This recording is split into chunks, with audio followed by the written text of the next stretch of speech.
Hommage à des individus inspirants dans le domaine, c'est sûr, de la conscience.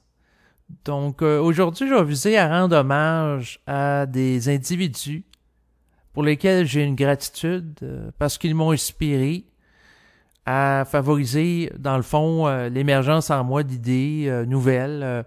Des gens qui favorisent et participent à l'émergence à la surface de la Terre d'une conscience nouvelle. Et cette idée de faire un hommage à des individus que je trouve inspirants vient, entre autres, de l'hommage que j'ai écouté récemment, qui a été fait à Jean Cazot. En fait, j'ai écouté l'enregistrement de l'émission Ésotériste expérimentale de Richard Glenn. Et pour les gens qui ne l'ont pas fait, là, que si vous voulez l'entendre, vous pouvez cliquer sur le lien en bas de l'enregistrement présent. Donc, je vous présente le lien YouTube.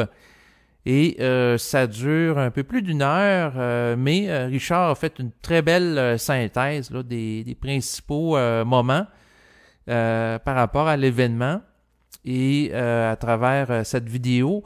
Et ce qui est intéressant, c'est qu'on y voit entre autres Jean Cazot qui parle. Et ça m'a touché. J'ai écouté ça, puis j'ai même versé quelques larmes. Ça m'a ému parce que je trouve ça extrêmement beau que des gens se soient réunis cet automne pour rendre hommage à Jean Cazot. Et aujourd'hui, j'avais le goût de lui rendre également hommage pour sa contribution.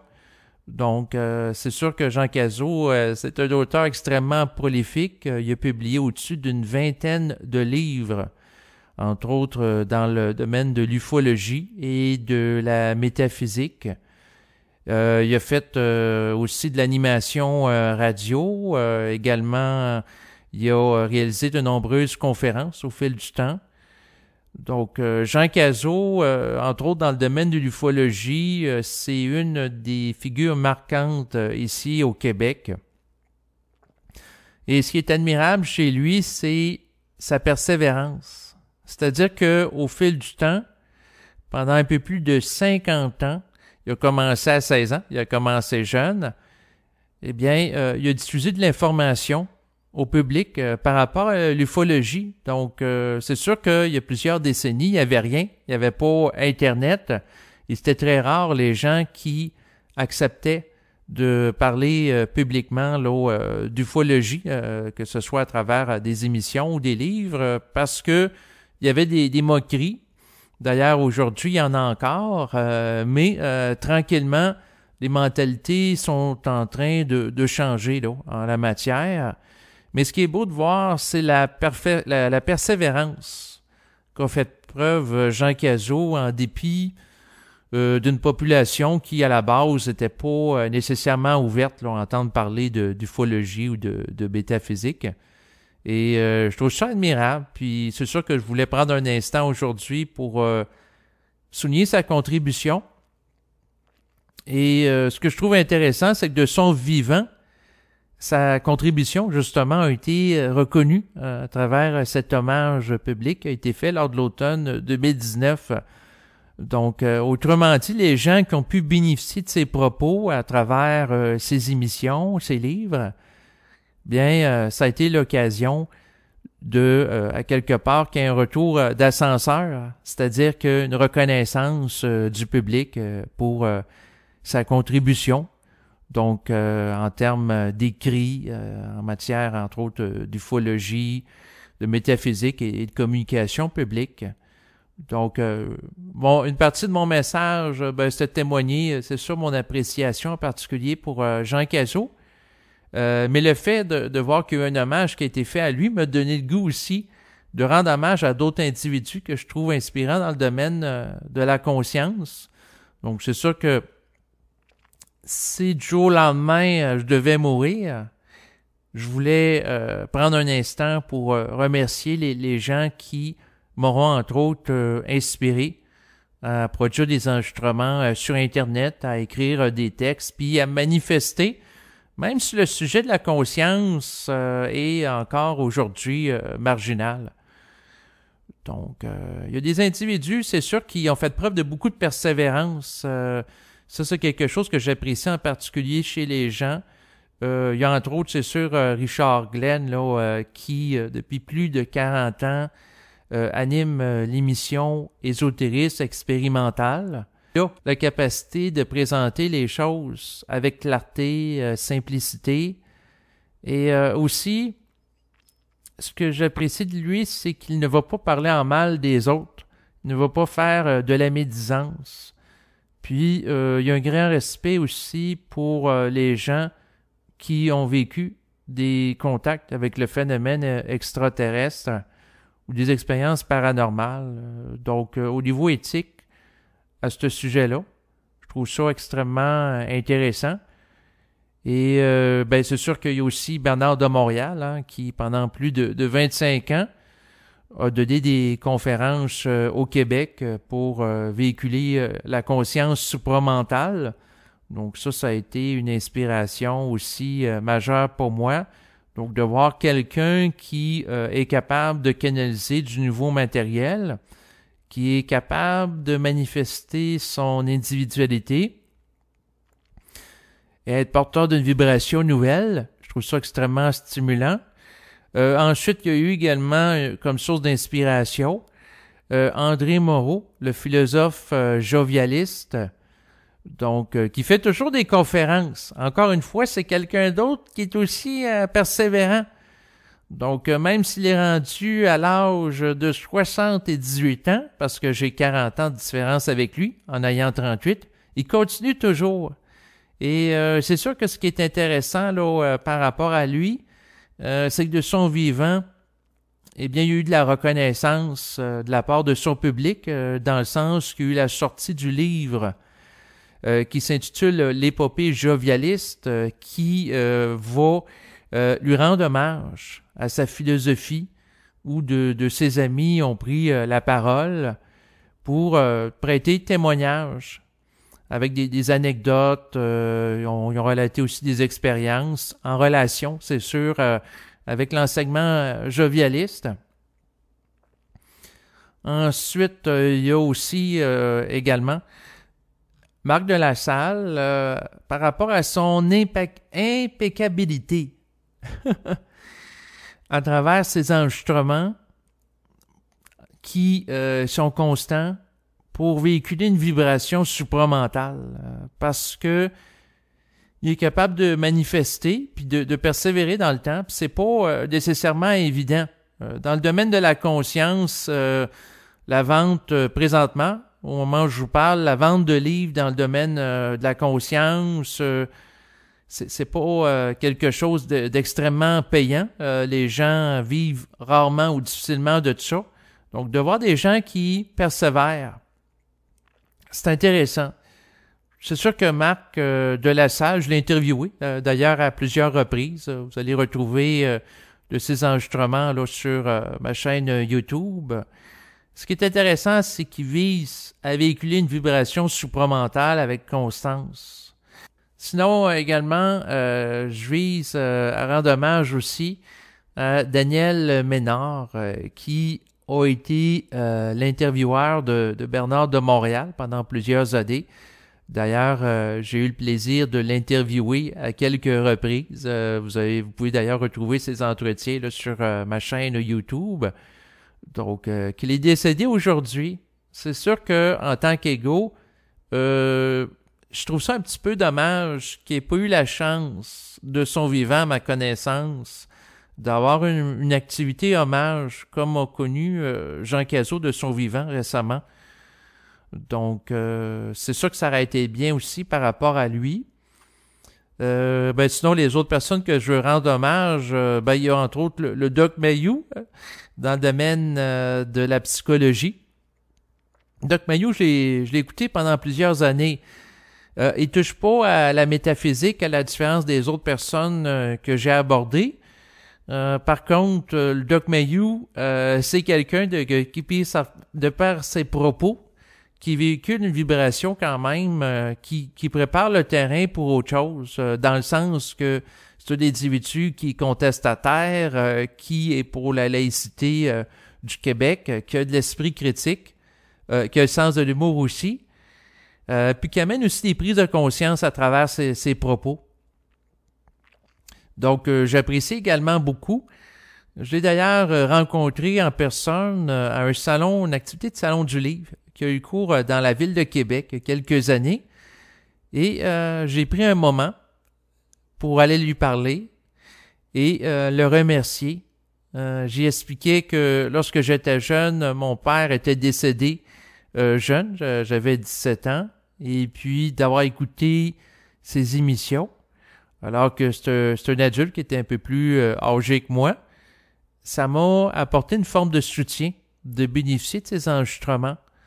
Donc, étant orphelin de père, j'ai témoigné ma gratitude. Il m'a écouté dans un esprit d'ouverture. Et puis, ça m'a apporté beaucoup de satisfaction personnelle d'avoir pu dire ça à lui de mon vivant. C'est sûr qu'il y a d'autres personnes aussi dans le domaine de la conscience que j'apprécie beaucoup. Il y a entre autres Berthold, avec lequel j'ai réalisé plusieurs entretiens. Donc, j'ai de la gratitude aussi envers lui. Et c'est sûr qu'en passant, par rapport à Berthold, eh bien, son livre, en fait, il finit d'être écrit. Donc, il y a Isia Perrin qui a complété les transcriptions. Donc, ça a donné place à un document d'environ 300 pages avec introduction, il y a différentes sections. Et là, le livre est entre ses mains.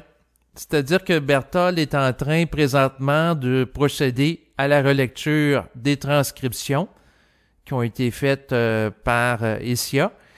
Et par la suite, il est censé communiquer avec moi. Et lorsque tout est correct pour lui, je diffuse le livre là, sur mon blog. Donc, dossier à suivre. Mais c'était juste pour dire aux gens qui ont écouté ces entretiens au fil des années que le projet de livre n'est pas tombé dans l'oubli. Il est toujours en cours. Et c'est sûr que beaucoup de personnes, après qu'il a arrêté ses activités, m'ont écrit. Berthold, c'est sûr qu'il y a des gens qui je pense entre autres à une personne qui m'a demandé récemment, vas-tu faire d'autres entrevues avec Berthold? Il avait l'air à s'ennuyer. Ça faisait un bout de temps que j'ai pas fait d'entrevue. Eh bien, la balle est dans son camp. En fait, par rapport à Berthold, c'est-à-dire que s'il a envie de refaire des entrevues avec moi, de mon côté, la porte est ouverte. Il y a juste à me faire signe. Et c'est comme ça. Moi, je peux pas forcer les choses non plus. Donc, c'est ça pour ce qui est de lui. C'est sûr qu'on va voir qu'est-ce qui va arriver dans le temps. Il a cessé ses activités, mais moi, j'ai l'intuition qu'à un moment donné, il sera mis en vibration pour sortir public et refaire d'autres activités de communication un petit peu plus tard. On verra. C'est sûr qu'il est encore jeune, hein? Il est dans la trentaine, donc il reste encore du temps. Ça, c'est mon intuition. On verra.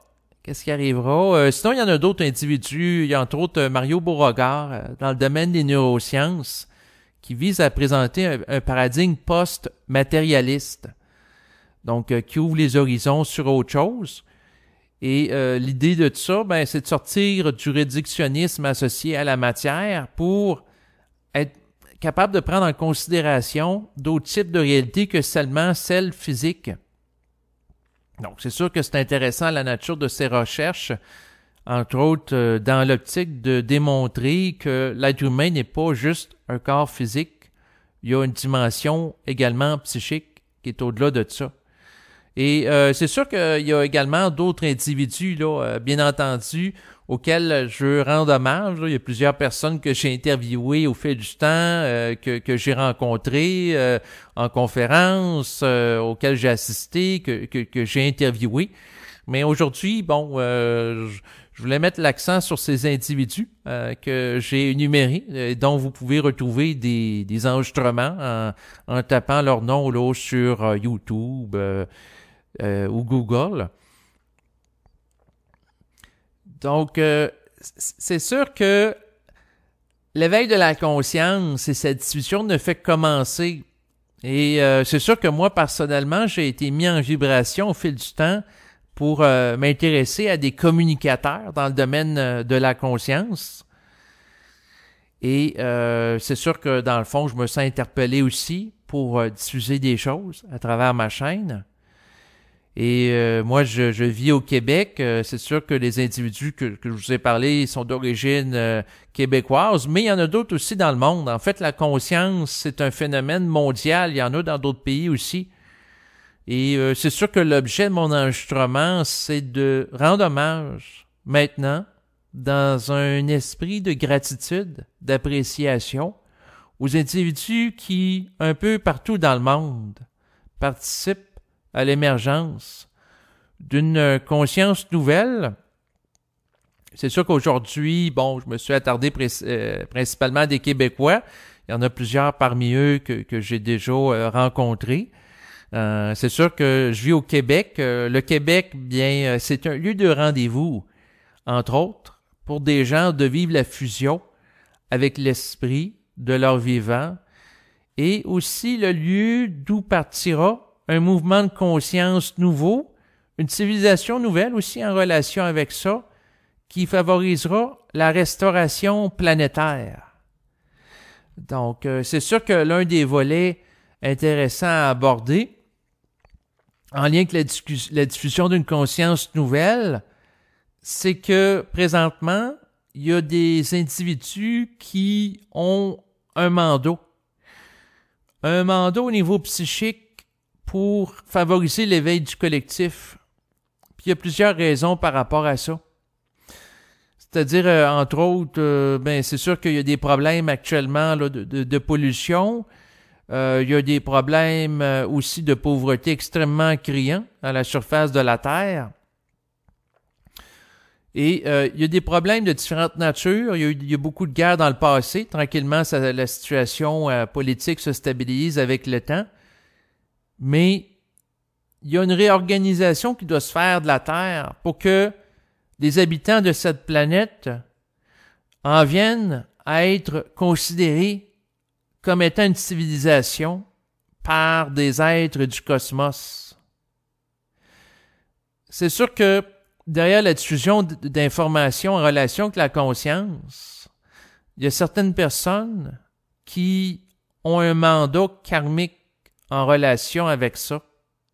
C'est-à-dire qu'il y a certaines personnes qui ont vécu dans une civilisation ancienne et disparue qui s'appelle l'Atlantide, qui ont participé dans le passé à la destruction de cette dernière et qui, pour rééquilibrer la situation, doivent se réincarner à l'époque présente pour favoriser l'émergence d'une nouvelle société et en même temps s'éveiller, en même temps que participer implicitement à l'éveil du collectif.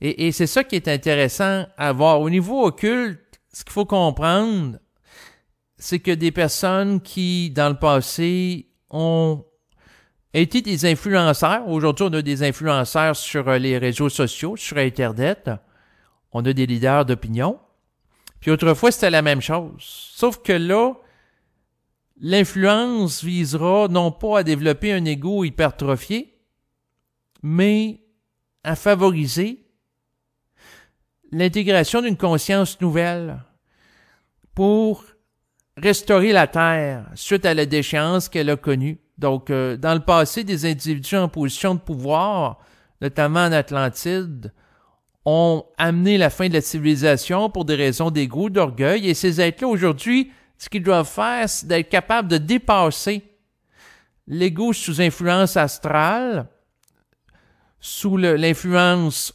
d'un corps de désir exacerbé, pour éventuellement rendre l'ego transparent et en venir à être ajusté à la vibration et l'intelligence de l'esprit, qui va amener ces personnes-là à véhiculer des idées et à poser des actions qui vont favoriser l'émergence d'une nouvelle gouvernance sur Terre.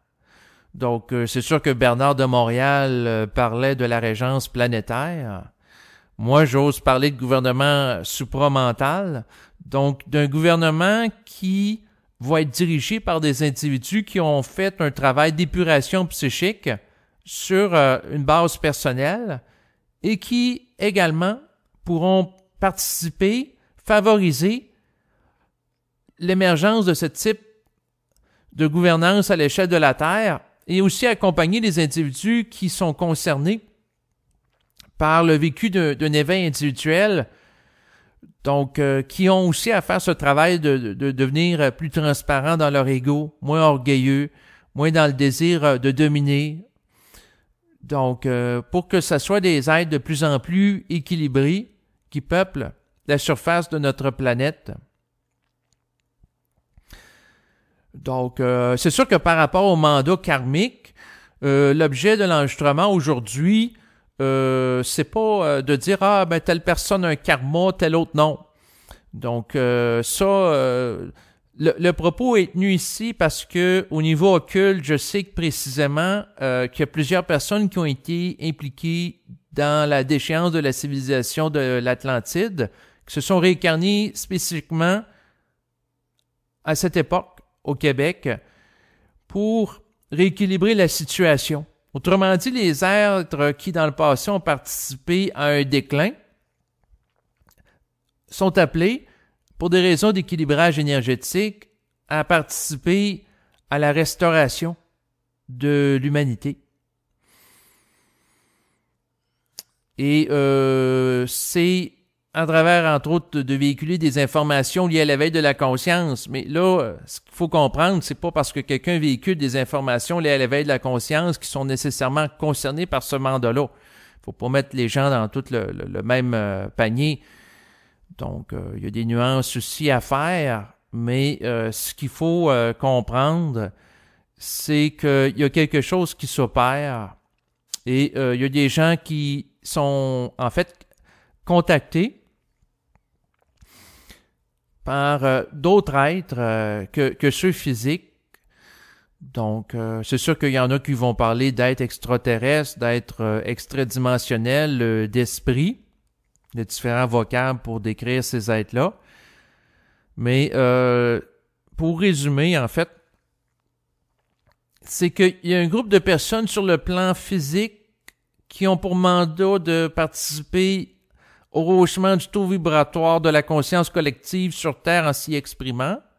Mais en même temps, simultanément, il y a un autre groupe d'êtres qui, au niveau invisible, occulte, a pour mandat de donner une assistance psychique à ces individus sur Terre pour l'actualisation de leur travail. Donc, puis, il y a une relation entre les deux.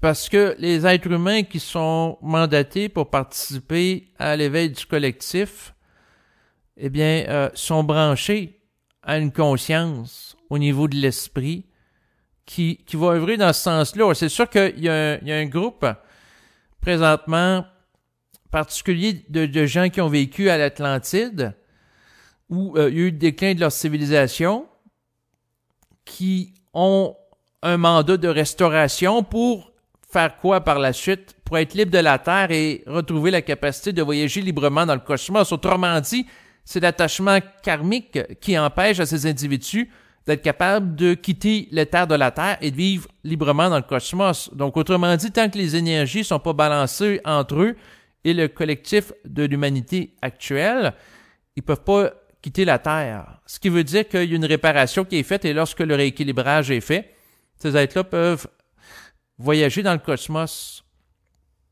Et ça, c'est un volet. Il y a d'autres volets aussi. Là, c'est plus complexe que ça. Il y a beaucoup de destinées qui sont interreliées. Mais pour en revenir à Jean Cazot, parce que c'est lui qui m'a inspiré à produire l'enregistrement aujourd'hui, c'est que il faisait mention, en fait, dans l'enregistrement dont Richard Glenn a fait un montage à travers son émission d'ésotérisme expérimental où il lui rend hommage. Donc, Jean Cazot disait que le nombre de personnes augmente sur la Terre et qu'en relation avec ça, la quantité de gens qui vivent de la pauvreté augmente aussi simultanément. Donc, on nous présentait ce constat-là. Et c'est sûr que c'est un constat qui est lourd.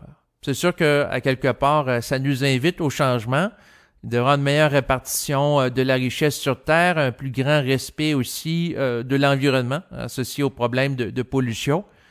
Ensuite, l'éradication des guerres. Il y a plein de choses à faire. Et les êtres humains nouveaux auront pour mandat de participer à établir un ordre nouveau sur la Terre dans le respect de l'individu, de l'environnement.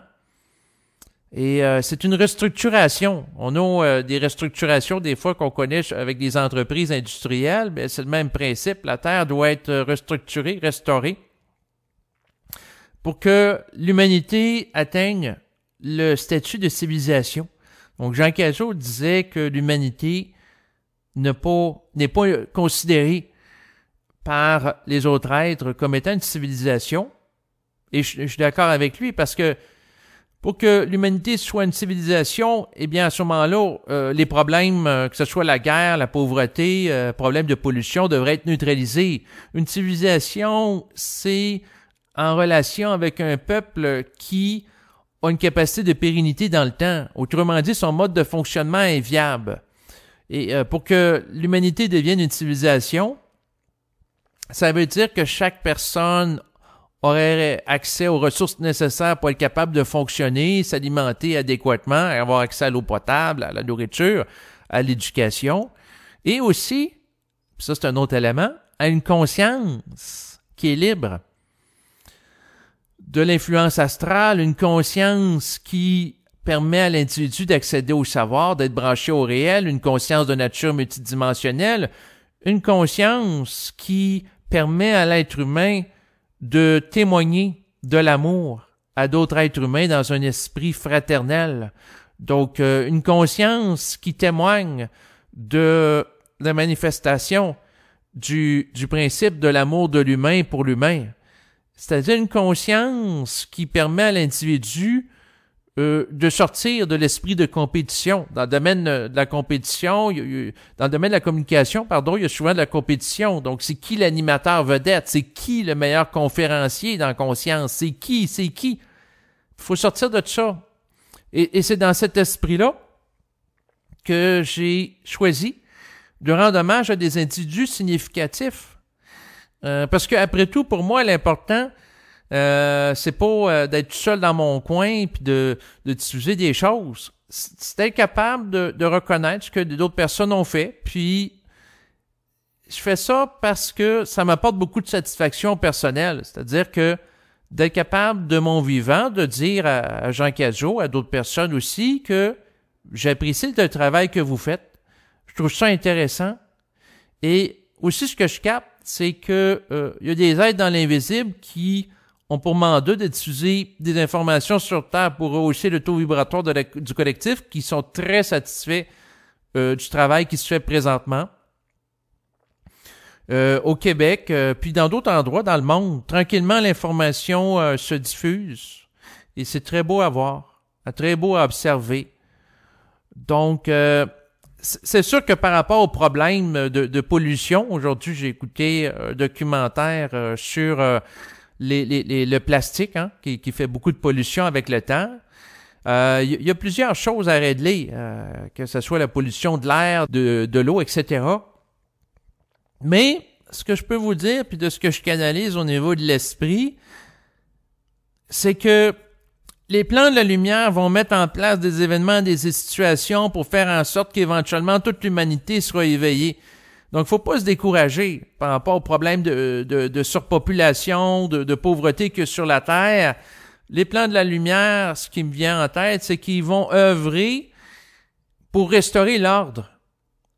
Puis, les êtres humains qui seront en corrélation avec les plans de la lumière, les contacter, les fusionner, auront accès à de l'information pour participer à la restauration totale de l'humanité. Que ce soit en termes d'invention, de créativité, de psychologie nouvelle. Et ce que je capte aussi, c'est qu'il y a des êtres qui ont beaucoup d'amour pour l'humanité.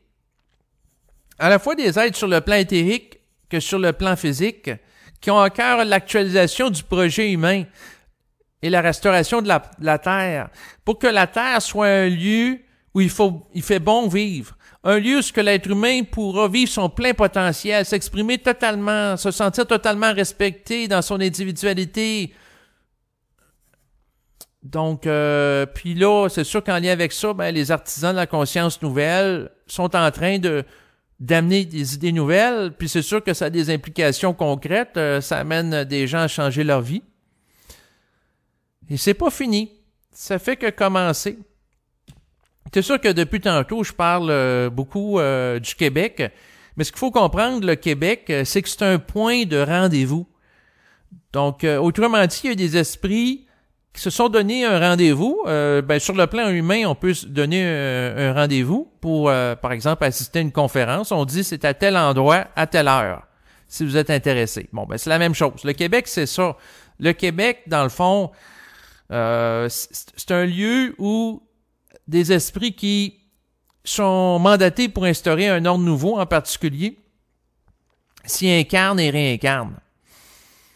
Donc, c'est un lieu pour consolider un premier embryon de civilisation nouvelle en relation avec une conscience qui va amener des changements.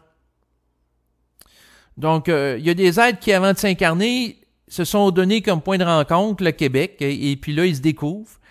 Et puis, ça donne place à des amitiés, ça donne place à des entrevues, naturellement, à différentes choses. Puis, il y en a d'autres aussi ailleurs. Mais le foyer de rayonnement de la conscience nouvelle a été déterminé au Québec. Puis, par la suite, ben, ça va se diffuser un peu partout. Donc, c'est sûr que Internet facilite ça. Aujourd'hui, il y a des gens qui vont écouter des enregistrements en lien avec la conscience, soit en France, en Belgique. Et ce qui m'est venu en passant concernant la France, ça me dit intérieurement que par rapport à la France, parce qu'au Québec, on parle français, comme les gens en France, puis en France, ben, c'est ça, c'est essentiellement des francophones, c'est que en Europe, le fait que la France est en contact avec différents pays, c'est-à-dire que d'un côté de la frontière de la France, il y a l'Espagne. Ensuite, il y a également l'Allemagne. Donc, la France est proche de plusieurs pays d'Europe et sa situation géographique est extrêmement intéressante en termes de diffusion d'idées.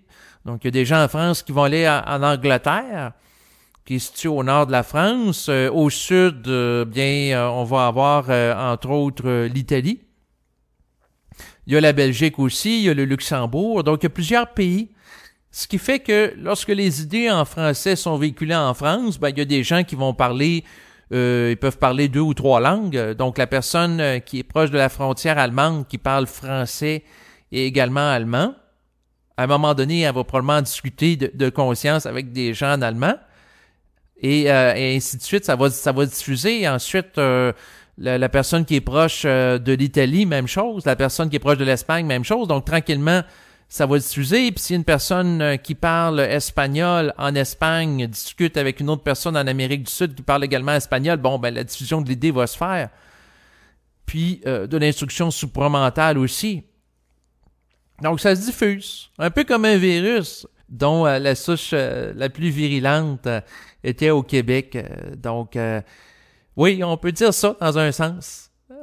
Sauf qu'au lieu d'être un virus qui entraîne de la mortalité, c'est que ça entraîne un changement de taux vibratoire. Ce qui n'est pas pareil. Mais c'est sûr que ce qu'il faut dire aussi, c'est que la conscience, je parle depuis tantôt du Québec, puis de certains Québécois qui favorisent l'émergence de la conscience, mais en réalité, l'esprit peut être canalisé partout dans le monde. Ce que je veux dire par là ici, c'est que le Québec, c'est un lieu en particulier, qui est propice par rapport à ça. C'est un peuple qui est jeune, un peu comme un jeune enfant, ben, il est ouvert aux idées nouvelles, à différence de civilisations millénaires qui peuvent être plus susceptibles d'être fermées.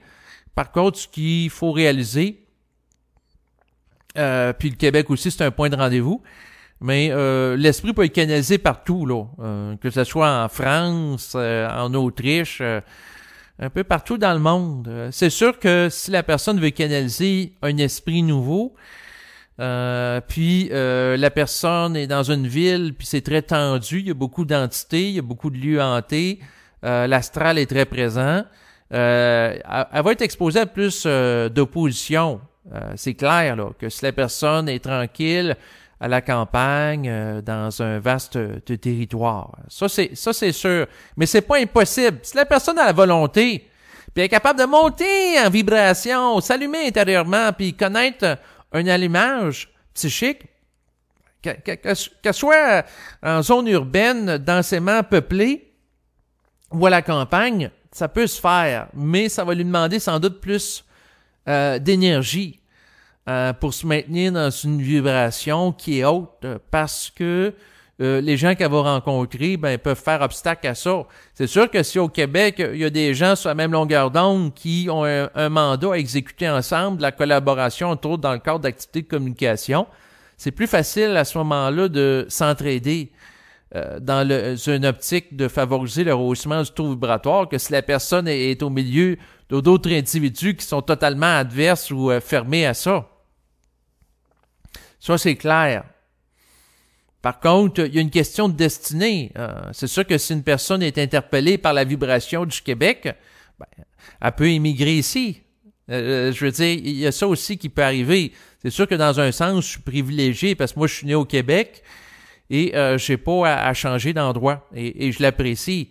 C'est sûr que j'écoutais récemment, je parlais de ça à ma compagne, un documentaire sur YouTube où il était question qu'en Iran, présentement, donc en 2019, les femmes doivent être voilées et les gens n'ont pas le droit de danser en public. Et si les femmes sont pas voilées ou des gens qui dansent en public, ils peuvent être arrêtés là, puis réprimandés par l'État iranien. Là. Donc c'est très différent d'ici au Québec, où il est possible pour les gens de danser en public. Les femmes sont dévoilées. Puis même notre État a une politique de laïcité qui fait en sorte que les gens qui portent le visage voilé ne peuvent pas être en position d'autorité. Donc, avoir des postes de juges, des postes de policiers et d'enseignants. Donc, vous voyez la différence là entre les deux. Puis c'est sûr que dans le documentaire, il était question de jeunes... puis je pourrais mettre le lien en bas de l'enregistrement présent, naturellement, pour celles et ceux que ça intéresse. Il était question de jeunes Iraniens qui avaient reproduit un vidéoclip par rapport à la chanson « Happy ». Puis là, c'était une belle chanson en anglais. Et là, on voyait des femmes qui étaient dévoilées, des jeunes filles qui dansaient. Puis suite à ça, ça a été publié sur Internet. Puis là, ces gens-là, la police a été après eux autres, ces jeunes Iraniens-là, pour les arrêter. Donc, ils n'ont pas la même liberté d'expression qu'on peut avoir ici, là. Puis ces gens-là parlent pas d'être en contact avec des extraterrestres ou l'esprit ou des entités. Et on n'est pas là. Donc, juste que des femmes se mettent à danser sans porter le voile, c'est très mal vu. Donc, je ne sais pas si ces gens-là parleraient de contact psychique avec des êtres dans une réalité parallèle, comment que ça serait pris. Mais tout ça pour vous dire que au Québec, on est privilégié. Dans les pays occidentaux aussi, là, dans une certaine mesure. Et puis, c'est ça. Je me suis écarté un peu là, en fait d'enregistrement, mais je voulais rendre hommage fondamentalement aujourd'hui aux gens qui œuvrent sur une longue période de temps dans le domaine de la conscience, qui trouvent ça dur, qui connaissent des oppositions, de l'adversité, des moqueries, des gens qui veulent les dénigrer, les insulter. Mais il faut pas se décourager. Les choses sont en train de changer progressivement. Entre autres, dans le domaine scientifique, les gens sont de plus en plus ouverts à l'idée qu'il existe de la vie extraterrestre au fur et à mesure que des exoplanètes sont découvertes. Donc, tranquillement, les choses sont en train de changer. Et c'est sûr que c'est important de persévérer, de continuer à diffuser de l'information.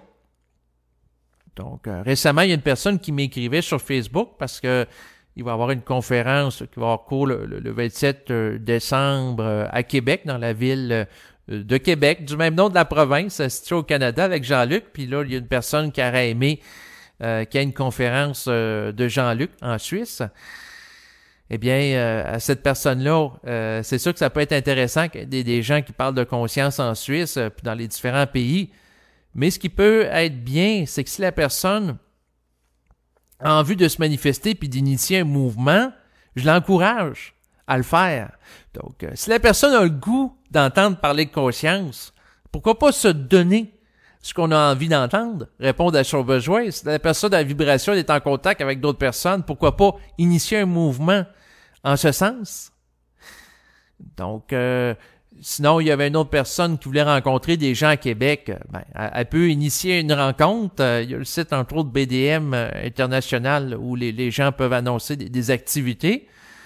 Donc, moi-même, j'ai annoncé la conférence avec Jean-Luc sur cet espace-là sur Facebook. Donc, les gens qui sont sur Facebook peuvent aller là. Osez manifester ce que vous voulez voir. Moi, aujourd'hui, j'avais le goût d'entendre un hommage à des individus qui œuvrent dans le domaine de la conscience. Après avoir entendu le bel hommage qu'a fait, entre autres, Richard Glenn à Jean Cazot, dans le cadre de son émission d'ésotérisme expérimental qui a été diffusée récemment, ben moi, ça m'a donné le goût, fait que j'ose de mettre en action dans ce sens-là. C'est comme un peu, il y a quelques mois, il y avait des personnes qui m'avaient approché pour que je recueille des témoignages en lien avec Daniel Kemp, qui a œuvré dans le domaine de la conscience supramentale au Québec, parce que j'avais recueilli des témoignages sur Bernard de Montréal. D'ailleurs, vous pouvez retrouver plusieurs entretiens là où les questions de lui sur ma chaîne YouTube. J'avais dit à ces gens-là, présentement, bon, j'ai pas la vibration de faire ça, mais si vous l'avez et vous voulez vraiment entendre ça, agissez maintenant. Les gens qui ont connu Daniel Kemp sont pas éternels. Donc, il faut agir maintenant. Moi, j'ai agi pour recueillir les témoignages de Bernard de Montréal, parce qu'il y en a qui avancent en âge, il y en a qui ont passé 70 ans. Puis je suis content de l'avoir fait. Ça m'apporte beaucoup de satisfaction. Mais aussi, agissez. Vous voulez entendre parler d'une conférence de conscience, qui a une activité de souper-rencontre? Pourquoi pas vous manifester? Moi, je trouve ça intéressant, les gens qui se manifestent. Moi, je me suis manifesté à mon niveau. C'est-à-dire que j'ai fait au-dessus de 400 enregistrements qui sont disponibles gratuitement sur YouTube, ou les questions de conscience. Donc, j'avais le goût d'entendre parler de conscience, et en faisant ça, ben, j'ai répondu à mon besoin. Donc, c'est ça qui est intéressant dans la capacité individuelle de se manifester, de s'exprimer. Et c'est sûr que moi, ce qui m'intéresse, c'est en particulier, parce que la plupart des individus auxquels je rends hommage, comme Jean Cazot, il parle de l'esprit, Bernard de Montréal parle de conscience supramentale, André Moreau parle de l'être. Donc, ils font référence, puis il y en a d'autres aussi qui vont parler de concepts similaires à une dimension de nous-mêmes qui est au-delà du physique. Puis c'est de prendre ça en considération, de vivre la vie avec son esprit au lieu de regarder les choses juste au niveau de l'ego, de la personnalité. Donc, si on veut qu'il y ait quelque chose de différent qui arrive dans notre vie, il faut agir différemment. C'est sûr qu'il y a des raisons de destinée aussi derrière ça, dans le sens que il y a des êtres qui, dans l'invisible, tirent les ficelles pour qu'il y ait des synchronicités qui arrivent, des rencontres. Mais encore faut-il que l'individu qui est mis en vibration par l'invisible agisse en conséquence. Et ça peut être à travers des grandes choses ou des petites choses, comme par exemple assister à une conférence ou acheter un enregistrement. Donc, j'ai déjà acheté des enregistrements de Daniel Ménard. Ensuite, j'ai déjà été à des conférences de Marc de la Salle, Jean Cazot, également Richard Glenn, André Moreau aussi. Donc, à ma façon, je les ai soutenus dans un mouvement en lien avec la conscience. L'important, c'est de soutenir les initiatives qu'on apprécie, qui nous inspirent, qui nous motivent à aller plus loin, à se développer, à prendre de l'expansion et à être nous-mêmes d'une manière intégrale. Donc, c'est sur ces propos que je vous laisse. Je vous dis à bientôt. Au revoir. Bonne fin de journée.